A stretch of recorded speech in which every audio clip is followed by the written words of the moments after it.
자, 여러분 안녕하십니까? 수호선생입니다. 2021학년도 EBS 수능 특강 확률과 통계 6번째 강의예요. 오늘은 이제 연속 확률 변수의 확률 분포 레벨 3 세 문항을 풀어볼 겁니다. 자, 연속 확률 변수의 확률 분포에서 우리가 좀 눈여겨봐야 될 것은 확률 밀도 함수의 그래프를 잘 판단하셔야겠죠. 이때 이 그래프 중에서 우리가 다루는 건 딱 하나밖에 없지. 정규 분포 그래프. 그지? 자, 이 정규 분포 그래프 중에서도 평균을 기준으로 좌우 대칭적인 특징을 갖는다. 그래서 이러한 성질들을 상당히 많이 언급하고 있으니까 좀 잘 기억하고 문제를 풀어봅시다. 자, 첫 번째 문제 풀 거예요. 자, 첫 번째 문제는 0과 2 사이에서 정의된 fx, gx라는 함수의 그래프가 주어져 있습니다. 자, 0과 2 사이에서 주어져 있고요. 연속 확률 변수 라지 x가 갖는 값의 범위가 0과 2일 때 이거인 상수 k, 자 0과 1 사이에서 어떤 상수야? 확률 변수 x의 확률 밀도 함수가 fx-kgx일 때, 자 px가 0부터 k까지 확률의 값, 자 우리가 구하는 것은 요겁니다. 즉 fx-kgx를 구해서 그때의 확률 값을 찾는 거네요. 자 과정에서 k도 계산하셔야겠습니다. 자, 그럼 이제 정리됐나요? 자, 우리가 첫 번째 해야 될 것은 fx라는 확률 밀도 함수의 식을 정해진 구간에 따라 정리하셔야 되고요. 두 번째는 gx라는 함수를 정리한 후 거기에 kgx 함수를 계산하셔야 되고요. 그 다음 세 번째는 이제 마지막으로 fx-kgx라는 확률 변수 x의 확률 밀도 함수를 정리하셔야 됩니다. 이때 이제 우리가 꼭 기억합시다. k는 0과 1 사이의 값을 갖는다 라는 거. 자, 그러면 이제 첫 번째 우리가 무엇을 해야 되죠? fx라는 함수의 식을 정리하셔야 됩니다. 자, 범위는 0과 x가 1 사이와 1과 x가 2 사이에 있죠. 이때 원칙적으로는 둘 중에 하나의 는을 빼셔야 됩니다. 그렇죠. 근데 확률의 값에는 아무런 영향을 주지 않으니까 선생님은 그냥 보기 편하게 둘 다 표현을 했어요. 자, fx는 0과 1 사이에서 1점을 지나고 1,1을 지나니까 y는 x 이렇게 정의가 되고, 자 1부터 2까지는 어떻게 되죠? x가 2 증가할 때 y가 마이너스 2분의 1 이렇게 증가해요. x가 2 증가할 때 1 증가할 때죠. x가 1 증가할 때 y는 마이너스 2분의 1이니까 기울기는 마이너스 2분의 1x고 1,1을 지나셔야 되니까 2분의 3이 돼야 됩니다. 자, 그렇죠. 자, 두 번째 봅시다. gx라는 함수는 여전히 똑같이 확률 밀도 함수가 0과 1 사이에 있고 그리고 1과 2 사이에서 꺾은 선으로 존재합니다. 자, 0과 1 사이에서는 0,0과 1,2분의 1을 지나는 직선이니까 뭐라고 설명할 수 있을까? x가 1 증가할 때 y가 2분의 1 증가했으니까 2분의 1x 이렇게 정리가 될 것이고, 자 기울기 1과 2 사이에서는 fx와 같으니까 마이너스 2분의 1x가 될 것이고, 그 다음에 뭐가 정리가 되죠? 1,2분의 1을 지나야 되니까 이렇게는 1 이렇게 정의할 수 있습니다. 안 써지네요. 다시 써볼까요? 마이너스 2분의 1 마이너스 2분의 1 x 플러스 1 이렇게 정리가 됩니다. 그래서 자 이렇게 정리가 돼요. 화면이 갑자기 커졌죠. 화면이 너무 작은 것 같아서 선생님이 화면을 확대를 했어요. 자 그럼 이제 두 번째 우리가 할 거 뭐였다? kgx를 구해야 되니까 주어진 gx라는 확률 밀도 함수 식에 전부 k를 곱하는 겁니다. 자 전부 k를 곱할게요. 곱하기 k 이렇게 정의가 되죠. 자 그럼 이제 세 번째 우리가 해야 될 건 뭐지? fx-kgx라는 확률 밀도 함수 식을 계산하셔야 됩니다. 이 식 또한 0과 1 사이에 있을 것이고 그리고 1과 x가 2 사이에서 존재하는 거니까, 자 fx-kgx 뭐라고 쓸 수 있을까요? 1-2분의 1 k의 x 이렇게 쓸 수 있고, 그 다음 자 1과 2 사이에서는 요 식에서 요 식을 빼는 겁니다. 뭐라고 쓸 수 있을까? 마이너스 2분의 1에 1 마이너스 k의 x 플러스 2분의 3 마이너스 k 이렇게 정리할 수 있습니다. 자 이제 우리는 이 함수의 그래프를 그려봐야 됩니다.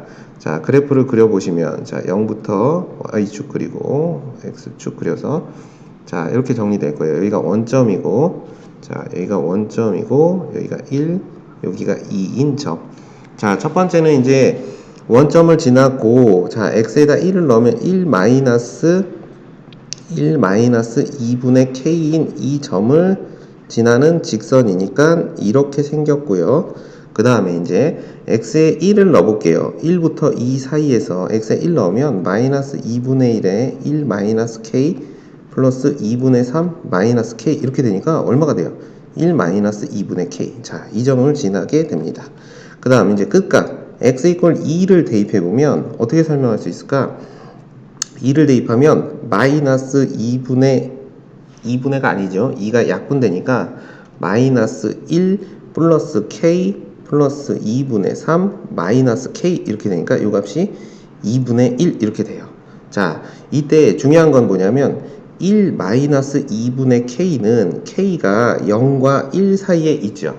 자, k가 0과 1 사이에 있기 때문에 이 값은 항상 2분의 1보다 크다라는 것을 알 수 있어요. 자, 그러니까 이 값 2분의 1은 1 마이너스 2분의 k보다 작은 위치 어딘가에 이렇게 존재하게 됩니다. 그래서 확률 밀도 함수는 이렇게 정리가 된 거예요. 자, 그럼 이제 우리가 해야 될 일은 뭐냐? 첫 번째, 정해진 확률 밀도 함수의 이 범위가 확률의 총 합인 1과 같아야 되니까 선생님은 이렇게 설명을 해볼게요. 자, 이렇게 삼각형의 넓이와 사다리꼴의 넓이의 합. 자, 그러면 2분의 1 곱하기 밑변이 1이고요.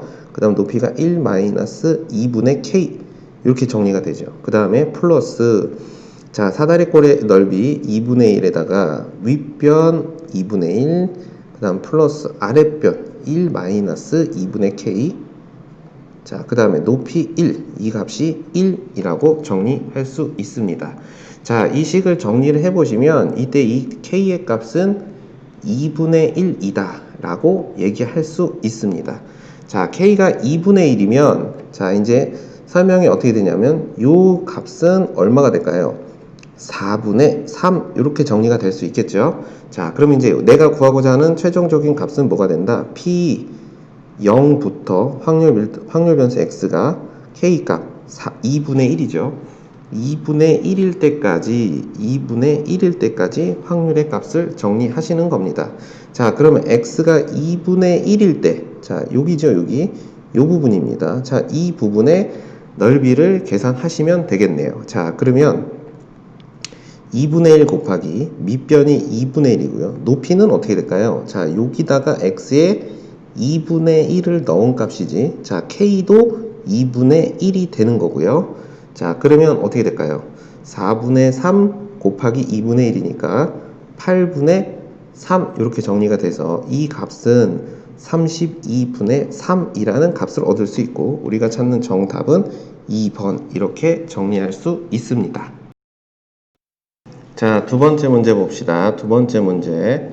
m과 시그마가 자연수일 때 그랬습니다. 정규분포 m, 시그마의 제곱을 따르는 확률 변수 x와 표준 정규분포를 따르는 확률 변수 z가 다음 조건을 만족시킨다. 그래서 가의 조건, 나의 조건, 그 다음에 다의 조건 이렇게 세 가지 조건이 주어져 있어요. 자, 그랬을 때 자, 이 값을 오른쪽 표준 정규분포표를 이용하여 계산하여라. 결론. 자, 이 문제에서는 확률 값을 계산하는 거니까 정규분포에서 확률이니까 평균을 계산해야 되고 표준 편차를 계산해야 됩니다. 자, 가, 나, 다의 특징을 이용해서 평균과 표준 편차를 찾아내는 문제가 되겠네요. 자, 그러면 이제 가와 나의 조건을 잘 봅시다.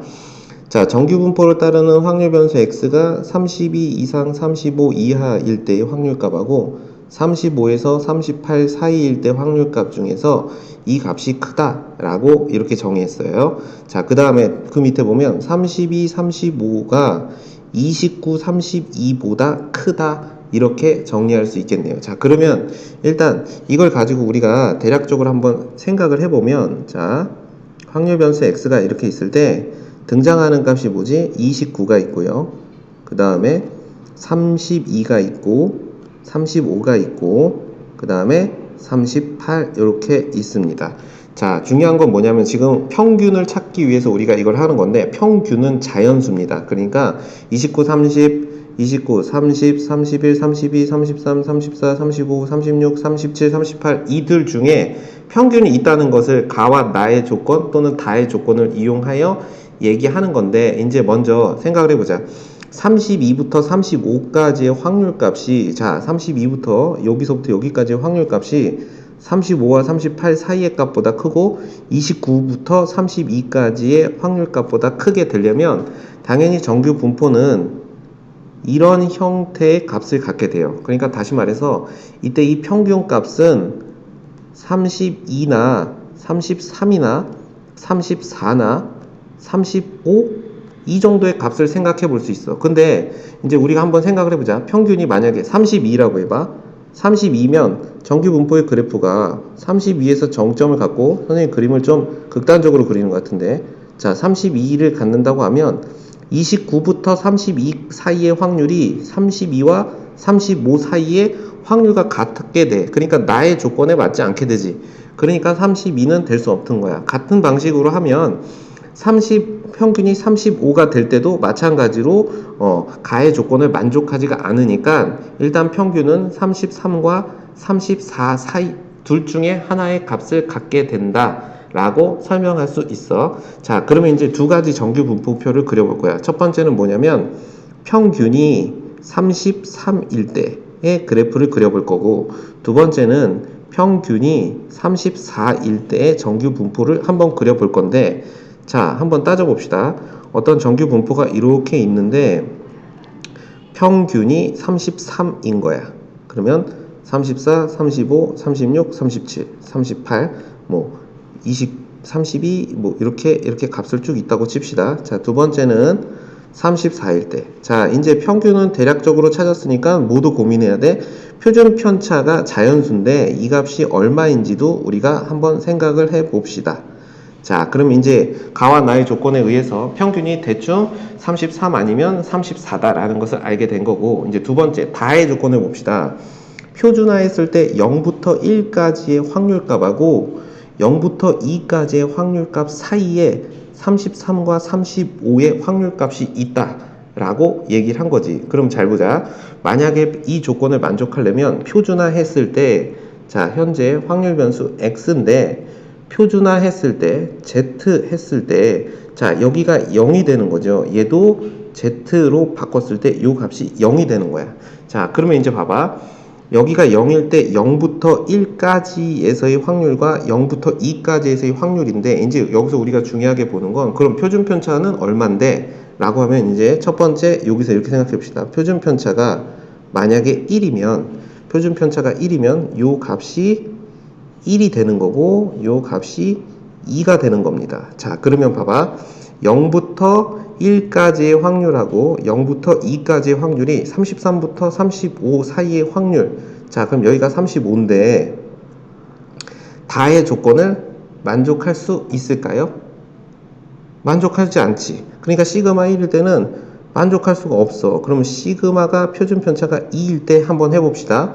그럼 시그마가 표준 편차가 2라고 하면 이제 이 값은 다시 쓸게요. 색깔을 다르게. 자, 표준 편차가 2라고 하면 자, 표준 편차가 2라고 하면 이때 요 값이 0이 되고 여기가 1이 되고요. 요 값이 2가 되는 표준 편차를 만족하게 됩니다. 자, 그럼 봐봐. 0부터 1까지 다의 조건에 0부터 1까지의 확률하고 여기서부터 여기까지야.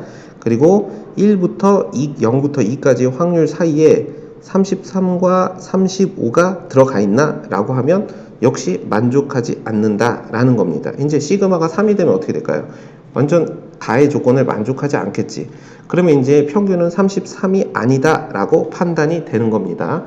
자, 그러면 이제 평균이 34일 때 우리가 이제 이렇게 생각해 봅시다. 첫 번째는 표준 편차가 1일 때 한번 해보자. 자, 그러면 여기가 1이 되고 여기가 2, 3 이렇게 되는데 자 0부터 1까지 여기죠. 0부터 1까지 확률값하고 33부터 35까지 여기가 33, 35 확률값 큰 걸 알 수 있죠. 근데 0부터 2까지의 확률보다는 어떻게 될까요? 0부터 2까지 확률하고도 또 어떻게 돼? 그러니까 P 33, x, 35 이때의 확률, 자 이만큼을 얘기하는 거예요. 자 이만큼하고 p, 0, z, 2 이만큼의 확률하고 어때요? 33부터 0부터 2까지가 요거고 33부터는 여기서부터죠. 여기서부터 요만큼입니다. 자 누가 더 클까요? 당연히 이런 관계를 만족하겠지. 근데 다의 조건에서는 얘가 크다라고 했으니까 시그마가 1일 때는 정리가 된 겁니다. 자 그러면 이제 시그마가 2일 때를 우리가 판단해 보자. 시그마가 2가 되면 요 지점이 0이 되고요. 여기가 1이 되고 여기가 2가 되는 겁니다. 자 그럼 봅시다. 33부터 35까지가 33, 35 요만큼의 확률 값이 당연히 0부터 1까지 요만큼이죠. 자 요만큼 여기서부터 여기까지 잘 봅시다. 그림 복잡하니까 이거보다 크겠고 그 다음 0부터 2까지 이만큼 보다는 어떻게 될까요? 작은 조건을 만족하니까 자 표준 편차가 2이고 평균이 34인 정규 분포를 따라갔다 라고 정리할 수 있습니다. 그러면 최종적으로 우리가 구하는 30 이상 34 이하의 값은 P 뭐라고 쓸 수 있을까? 표준 편차가 2니까 마이너스 2부터 Z가 0일 때까지 확률이니까 이 값은 0부터 2일 때까지 확률값과 같으므로 0.4772가 된다. 그래서 정답은 5번이 된다 라고 설명할 수 있습니다. 평균의 특징을 물어본 거예요. 상당히 중요한 문제입니다. 잘 기억합시다. 세 번째 문제 봅시다. 세 번째 문제는 교과서에서 많이 봤던 문제예요. A대학의 수학과는 대학 속력시험의 수학 점수가 높은 순으로 N명의 신입생을 선발하고 A대학의 수학과에 입학 원서를 낸 1000명의 학생의 대학 수학력시험 수학 점수는 평균이 76점, 표준편차가 8인 정규 분포를 따른다 라고 했어요. 문제를 정리해보면 합격할 확률은 얼마가 되냐면 1000명 중에 N명 이게 합격할 확률이죠. 자 근데 응시자 1000명의 대학 수학력시험 수학 점수의 평균이 76이니까 수학 점수를 확률 변수 x라고 하면 평균이 76이고 표준 편차가 8인 정규 분포를 따르는 겁니다. 자, 1000명의 학생 중에서 대학 수학력시험 점수가 88점 이상인 학생이 합격하였을 때 n의 최소값을 구하라. 자, 그러면 이런 상황인 거야. 가로축을 확률 변수 수학 점수 x라고 할 때 자, 지금 이런 관계를 보일 때 점수가 높아야 되죠. 정 가운데가 76점이 되는 거고, 자, 여기 어딘가에 꼴찌로 붙은 여기가 이제 합격 커트라인이죠. 자, 요 확률이 1000분의 n이 돼야 됩니다. 그렇죠. 자, 그러면 이때 우리가 이제 고민해야 될 것은 뭐냐면 88점인 학생이 합격하려면 n은 최소값, 그러니까 최소 몇 명은 뽑아야 되느냐? 그러면 88명이 이 안에 들어가야 되죠. 그지? 그러니까 88점인 학생이죠. 그러니까 88점이 최소 여기에는 있어야겠네. 자, 여기에는 있어야 되거나 이거보다는 더 이쪽에 가야겠지. 그러면 이때 우리는 이렇게 씁시다. 자, 얘를 표준화 했을 때 이 값은 0이 되고, 자, 표준 편차가 8이니까 76에서 88까지 몇 칸 간 거죠? 1.5칸 간 거죠. 그러면 이때 우리는 이렇게 쓸 수 있겠다. P, Z가 1.5 이상일 확률이 1000분의 N보다 어떻게 돼야 돼요? 작아야죠. 그래야 더 안쪽으로 들어갈 수 있게 되지. 자, 그러면 이때 이 값은 우리는 뭐라고 얘기할 수 있냐? 확률은 우리가 어떻게 계산해야 되죠? 0.5에서 Z가 얼마일 때? 0부터 1.5 이하일 때까지 확률이니까 이 값은 얼마가 돼요? 1.5니까 0.4332 이렇게 돼요. 그러니까 0.0668 이렇게 됩니다. 자, 그럼 결론은 어떻게 될까? 0.0668이 1000분의 n 이렇게 되는 거야. 양변의 만을 곱하면 668이 10n 이렇게 정리가 되죠. 그러면 n은 어떻게 될까? 66.8 이상, 즉 66.8 이상이니까 n이 뭐였죠? 학생 수, 그러니까 최소 몇 명을 뽑아야지? 67명을 뽑아야만 88점인 학생이 합격하게 된다라는 겁니다. 이 문제는 교과서에서도 많이 등장했고 여러 가지 문제집이나 참고서 등에서 많이 등장하니까 충분히 잘 이해됐으리라 생각됩니다. 이렇게 해서 3강 총 6강 총 레벨 3 3문제를 풀어봤습니다.